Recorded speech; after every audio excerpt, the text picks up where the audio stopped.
அண்மை செய்தியை பார்த்துக் கொண்டிருக்கிறோம். கோவையில் மாநகர சட்டம் ஒழுங்கு துணை ஆணையர் ஸ்டாலின் தலைமையில் தனியார் பேருந்துகளில் அதிக ஒலி எழுப்பும் ஏர் ஹாரன்கள் பயன்படுத்தப்படுகிறதா என்பது குறித்தான சோதனையானது தற்பொழுது மேற்கொள்ளப்பட்டு வருகிறது. தொடர்பான அண்மை செய்தியை நாம் பார்த்துக் கொண்டிருக்கிறோம். இதுகுறித்த கூடுதல் விவரங்களை செய்தியாளர் ராகவேந்தர் வழங்க நாம் கேட்கலாம். வணக்கம் ராகவேந்தர், தற்பொழுது இதுவரை எத்தனை பேருந்துகள் சோதனையில் சிக்கியிருக்கு? அந்த பேருந்துகள் மேல என்னென்ன நடவடிக்கைகள் எடுக்கப்பட்டிருக்கு? விவரங்கள். வணக்கம்.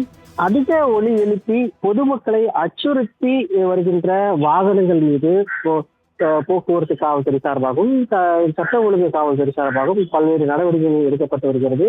தமிழகம் முழுவதும் இது போன்ற நடவடிக்கையானது எடுக்கப்பட்டு வருகிறது. சமீபத்தில் கூட திண்டுக்கல்லில் இதே போன்ற ஒரு நடவடிக்கை சம்பவமானது நடைபெற்றது. அப்போது கிட்டத்தட்ட 1000க்கும் மேற்பட்ட பேருந்துகள் மீது வழக்கு பதிவானது செய்யப்பட்டது.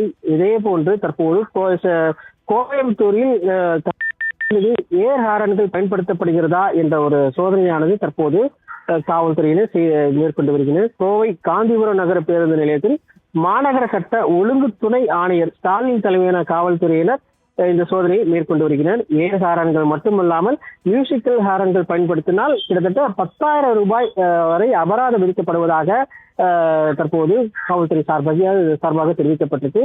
தற்போது வரை கணக்கிடும் பணி மட்டுமே, அதாவது ஏர் ஹாரன்கள் பயன்படுத்துகின்றன என்பது குறித்து மட்டும் பயன்படுத்தினால் அவர்களுக்கு அந்த 10,000 ரூபாய் அபராதம் விதிக்கப்பட்டு வருவதாக காவல்துறை சார்பாக தெரிவிக்கப்பட்டிருக்கு. இன்று மாலை முழுமையாக எத்தனை பேருந்துகளுக்கு இது போன்று அபராதம் விதிக்கப்பட்டிருக்கு என்பது குறித்து ஒரு முழுமையான தகவல்கள் இன்று மாலை தெரிவிக்கப்படும் என்று காவல்துறை சார்பில் தெரிவிக்கப்பட்டிருக்கு. விவரங்களுக்கு நன்றி ராகவேந்தர்.